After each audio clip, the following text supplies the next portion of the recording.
Hoy, Diwata, may kasalanan ka sa akin. Ano namang kasalanan ko sa'yo di kita kilala? Impostor ka, Diwata, manggagaya ng muka. Bakit ko naman gayahin mukha mo ako nauna sumikat sa'yo? Yabang naman, ano ba narating mo, ba't ganyan ka sumagot? Malakas ang parisan ko at di ko yung pinagyayabang. Gusto mo ba ng pares? Pares ka diyan, ang yabang mo naman, gusto mo ng warrant of pares? Di ako natatakot kung arestuhin mo ako. Yung warrant mo gawa sa rekto. Ayaw mo maniwala, si Duterte nga hinuli ko mag-isa, ikaw pa na ordinaryong tao lang. Kaya pala galit na galit ang mga tao sa akin. Ako daw humuli kay Duterte, ikaw pala ang salarin. Ginaya mo kasi mukha ko eh. Yan tuloy, ikaw pa napabintangan, agrabyado ka pa.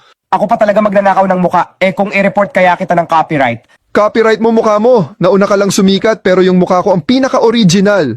Original. Di wag ka gumawa ng di ka nais-nais, ako pa napabentangan. Ano bang mali na ginawa ko? Parang wala akong maalala, ano ba talaga? Maling-mali yung paghuli mo kay Duterte, wala kang warrant na pinakita. Ah, maka Duterte ka pala. Utos sa akin pag pro Duterte, hulihin agad. Di hulihin mo ako. Madadamay ka na rin kasi magkaparehas tayo ng mukha.